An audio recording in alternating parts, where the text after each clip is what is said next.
नाज़रीन, देखना ये है कि ये तमाम जो पाकिस्तान के अंदर तब्दीली का माहौल बन रहा है, इसके अंदर सियासतदानों का कितना हिस्सा होगा। फ़िलहाल तो जो स्पेशल काउंसिल बनी हुई है, जिसको पिछली हुकूमत ने बाकायदा लॉन्च किया, एंडोर्स किया और बताया कि इस काउंसिल के ज़रिए पाकिस्तान मईशत की नई शरह पर चल निकलेगा, उसके ज़रिए ये मामला तय किए जा रहे हैं। इस इशू पर हम आज बात करेंगे। अबसार आलम साहब और आमिर इलियास राना साहब, दोनों तजर्बाकार सहाफ़ी हमारे पास स्टूडियोज़ में मौजूद हैं। उन दोनों का बहुत शुक्रिया।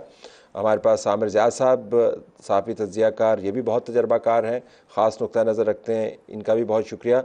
ज़फ़र महमूद साहब, जो सीनियर वाइस प्रेसिडेंट है Lahore chamber in commerce and industry, जो आज की जो प्रेजेंटेशंस हुई बिज़नेस कम्युनिटी को, उसको लीड कर रहे थे, उनका भी बहुत शुक्रिया। अगर आप तमाम हज़रात सहाफ़ी भाई मेरे इजाज़त दें तो मैं ज़फ़र साहब से बात का आगाज़ करता हूँ। ज़रा उनसे कुछ तफसीलात ले लेते हैं और पता चल जाएगा कि क्या हुआ। इजाज़त है जी, बहुत शुक्रिया आपका। ज़फ़र साहब, ज़रा फरमाइएगा कि आज की जो मीटिंग थी उससे क्या आपको पता चला कि किस किस्म की तजावीज़ सामने आ रही हैं, कितना ज़्यादा ये दिलचस्पी का अमर है आपके लिए कि बाकायदा ब्रीफिंग्स के ज़रिए बताया जा रहा है कि आपने चोलिस्तान के अंदर क्या काम करना है, कॉटन के अंदर क्या काम करना है, एनर्जी सेक्टर में क्या करना है। ज़रा तफसील तो बताएं, आप कितने एक्साइटेड हैं इस सारे प्रोजेक्ट के बारे में।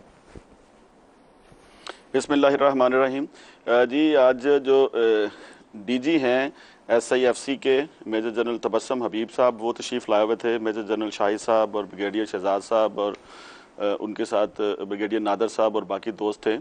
तो वहाँ पे आज फर्स्ट टाइम उन्होंने जो कंटिन्यूटी थी चीफ साहब के यहाँ पे आने की, कि जी उन्होंने कहा कि जी चीफ साहब के हुक्म पे हम ये प्रेजेंटेशन आपको दे रहे हैं ताकि आपको आइडिया हो जाए कि हम किस तरह काम करना चाह रहे हैं। तो उसमें एक बड़ी ज़बरदस्त प्रेजेंटेशन तैयार की हुई थी। उन्होंने बड़ा होमवर्क किया हुआ था फोर्सेस ने, और मैं समझता हूँ कि 76 ईयर में फ़र्स्ट टाइम इतना डीप जाके किसी ने काम किया है और वो चीज़ें सामने आई हैं जिस पर उन्होंने एक फ्यूचर प्लान बना के हमारे सामने रखा है कि किस तरह वो मईशत को लेकर चलना चाहते हैं। उसमें डेफिनेटली जो चीज़ों की इम्प्रूवमेंट की गुंजाइश भी है, और उसमें उन्होंने सबसे पहले तो इसके बारे में बताया कि ये किस तरह इनकॉर्पोरेट हुई और फिर लीगली इसकी क्या पोजीशन है, और फिर उसमें वो जो 5 सेक्टर सेलेक्ट किए गए हैं उसमें किस किस तरह वो काम कर रहे हैं, और एग्रीकल्चर को जो है ना वो देख रहे हैं जनरल शाहिद साहब, और बाकी चीज़ों को स्पेशली वो इसके ऊपर प्रॉपर होमवर्क करके आए हुए थे। लेकिन हमने फिर उसमें पॉइंट आउट की जो चीज़ें जिनके ऊपर हमें तहफ़्फ़ुज़ात थे यहाँ समझ लें कि इसमें ऐड किया हमने कि ये हमारी प्रपोजल है जिसको आप इसमें शामिल करें ताकि एक मुकम्मल और कम्प्रीहेंसिव काम हो सके। सबसे पहली बात जो इसमें थी, जो हमने उनका ऑर्गेनाइजेशनल स्ट्रक्चर था उस पर मैंने कमेंट किया कि जी ये बड़ा ज़बरदस्त आपकी प्रेजेंटेशन है और चीफ साहब का एक विजन है कि अब दुनिया ट्रस्ट नहीं कर रही पॉलिटिकल स्ट्रक्चर और सेटअप के ऊपर। तो उन्होंने गारंटी मांगी है कि जी हमें अगर आर्मी की या फोर्सेस की गारंटी होगी तो फिर हम इन्वेस्टमेंट करेंगे पाकिस्तान में। तो मैंने कहा कि जी आप अंदाज़ा लगा लें कि जी बिज़नेस कम्युनिटी किस तरह 76 साल से गुजारा कर रही है बगैर किसी गारंटी के, और ये सारे मामला चल रहे हैं। और उसमें सबसे बड़ी बात जो है वो ये है कि मैंने कहा 4 टीयर्स इसमें आपने बनाई हुई है, एक 5वीं टीयर बिल्कुल ग्रास रूट लेवल पर नीचे बना लें बिजनेस कम्युनिटी की, चूंकि जो जोग्राफियाई सरहदें हैं उसकी तो हफाजत अल्हम्दुलिल्लाह हमारी फोर्सेस कर रही हैं, मगर हकीकत में जो इकोनॉमी की सरहद है, जो इकोनॉमिकल ये वार है, इसके जर्नैल तो ये हकीकी प्रोजेक्ट्स क्या हैं? आपने फरमाया कता कलामी और इधर हकीकी प्रोजेक्ट्स क्या हैं? अब ज़राअत का सेक्टर है, लाइफ स्टॉक सेक्टर है, IT सेक्टर है, माइनिंग मिनरल्स हैं और एनर्जी सेक्टर है। ये 5 सेक्टर्स हैं जो उस इनविटेशन में लिखे गए थे जिसके ऊपर आज आपने शिरकत की। तो कोई कंक्रीट बड़ा प्रोजेक्ट कैसा है जिसके बारे में आप बताएं? कॉटन और वीट आई बिलीव उसके ऊपर फोकस आज ज़रा ज़्यादा था। सर देखें, सबसे पहली बात तो ये है कि जी वो इसके सीड के ऊपर जाना चाहते हैं कि जिसके प्रॉपर सीड हो जो यील्ड पर एकड़ बढ़ाए, जिसमें कॉटन के ऊपर डेफिनेटली उनका वीट के ऊपर और कॉटन के ऊपर फोकस है कि कॉटन इस दफ़ा 13,000 तक बेल्स के ऊपर जाएगी। और सबसे बड़ी जो बात है कि जी माजी में पिछली दफ़ा 5 लाख बेल्स थी, इस दफ़ा जो प्रोडक्शन है वो इस वजह से बढ़ गई है कि जी जो पिछली दफ़ा था वो फ्लड भी आए हुए थे और वो वहाँ पे इश्यूज भी थे। तो इस दफ़ा जो अच्छी प्रोडक्शन हुई है तो हमने प्रपोज किया है कि जी आप इसकी R&D करवाएं, रिसर्च एंड डेवलपमेंट की, हमें पाकिस्तान में किस चीज़ की कितनी ज़रूरत है, और ये पब्लिसाइज करें और आवाम को पता हो कि इसके ऊपर ये डिमांड है और कितने एकड़ में ये काश्त होगी तो पाकिस्तान की डिमांड पूरी होगी। तो आपके सामने प्रोजेक्ट्स भी हैं, आपने उनको फीडबैक भी दिया। जरा मैं अपने बाकी पैनलिस्ट से भी आपने अभी तक जो बातें की उसके ऊपर रिफ्लेक्शंस लेना चाहूंगा, आप हमारे साथ ही रहिएगा। तो हम लॉन्ग टर्म जरा ये इसमें इन्वेस्टर बैठा हुआ है, बिजनेसमैन बैठा हुआ है जिसके पास पैसा भी है, इंसेंटिव भी है, फैक्ट्री भी लगी हुई है, दूसरी तरफ से एक काउंसिल बनी हुई है जिसको फैसिलिटेट कर रही है और उसको बता रही है। तो ये दूसरे मॉडल से मुख्तलिफ है या वही मॉडल है जिसके बारे में आप सार ने बात की? Your take. बहुत अच्छी प्रेजेंटेशन मैं भी सुन चुका हूँ इस पे, एग्रीकल्चर पे स्पेशली। ठीक। और बड़ा अच्छा ख्याल है। ये हमारे ताजिर वही है ना जो 76 साल से यही हैं और टैक्स नहीं देते, और जब कोई टैक्स लेने आए तो सबसे पहले ये हड़ताल कर देते हैं। यहाँ जनरल मुशर्रफ आए थे तो जनरल जमशेद गुलजार कियानी अपारे में वापस हो गए थे। इन ताजरों ने उनको निकाल दिया था कि हम आपसे फार्म भी नहीं लेंगे। ये रिफॉर्म्स करनी होती है। बहुत अच्छी बात है अगर ये काम फ़ौज एक सिस्टमेटिक अंदाज से कर रही है, ये करना चाहिए, ये हमारी ज़रूरत है। लेकिन ये हवाले करे, फैसिलिटेट कौंसल जो बनी है उसके ऊपर खुद ना बैठे। ठीक। अगर जिन लोगों के साथ अवाम जिनको कहते हैं, बेशक वो आप कहेंगे जी वो सियासतदान, भाई 76 साल में आधा दफ़ा तो यही रहे बराह रास्त, और बराह रास्त ना रहे तो पीछे से बताते रहे कि काम कैसे करना है, किसको करना है।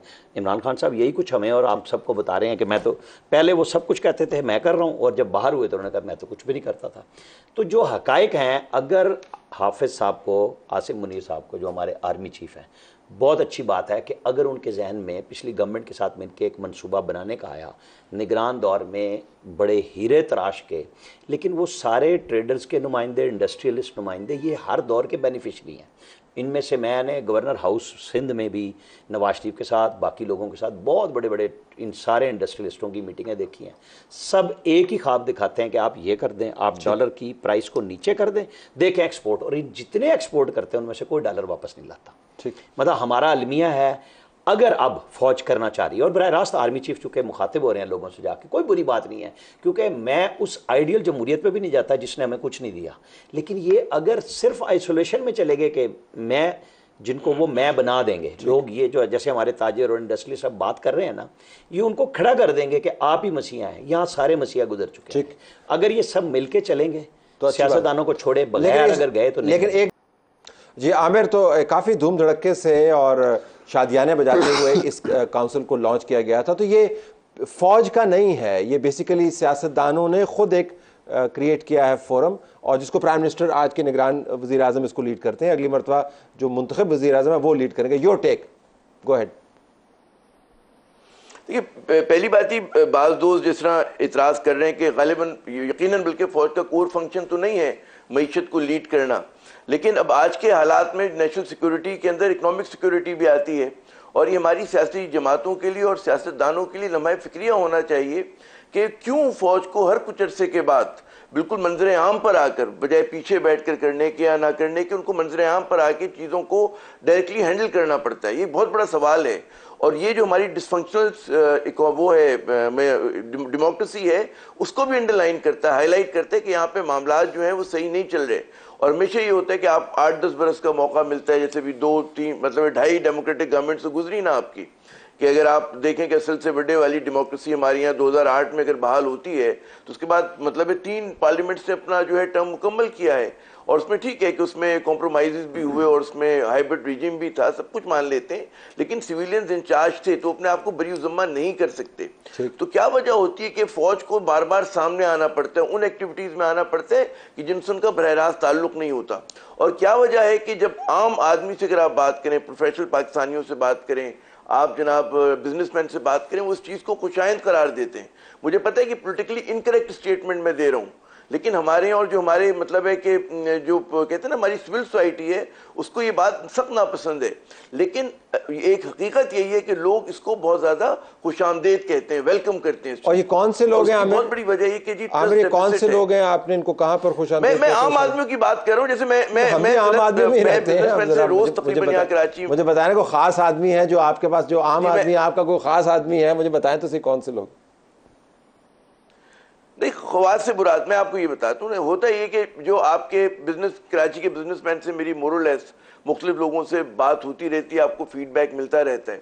कराची में जब आर्मी चीफ की गुफ्तगू हुई परसों, और उसके बाद एक फॉलोअप मीटिंग जिस तरह लाहौर में की गई गुज़िश्ता रोज़, कराची में भी हुई थी कि जहाँ पर बिजनेसमैन को फिर 4 घंटे की बिजनेस कम्युनिटी का तो मुझे समझ आया। मेरा बराह रास्त सवाल था, आपने कहा कि आम लोग जो है, खल्के खुदा जो है वो भी इनको वेलकम करती है, लेकिन जरा खल्के खुदा से मेरी मुराद है कि आप आम पाकिस्तान, हाँ, मैन ऑन द स्ट्रीट से बात करें, उनसे पूछें। मैं ये सवाल बड़ा आसान से ये करता हूँ कि आपको चीज़ें अगर सैलाब ज़दगान के लिए बंटवानी हो तो आप कहेंगे जी मैं एक्स पॉलिटिकल पार्टी के कारकुन के हाथ में दूंगा, वाई पॉलिटिकल पार्टी के कारकुन के हाथ में दूंगा, या मैं कहूंगा जी पाक फौज जाके बांट दे। ठीक है, ओके। ठीक है ना, मैं कराची के तनाजुर में बात कर रहा हूं। ठीक है। लोग कहेंगे जी कराची वो जाके Let me hear पाक फौज जफर साहब बांट on दे। this. मैं- और यहाँ पे जब सैलाब आया था लोगों ने चंदा नहीं दिया था पॉलिटिकल पार्टीज को। जफर साहब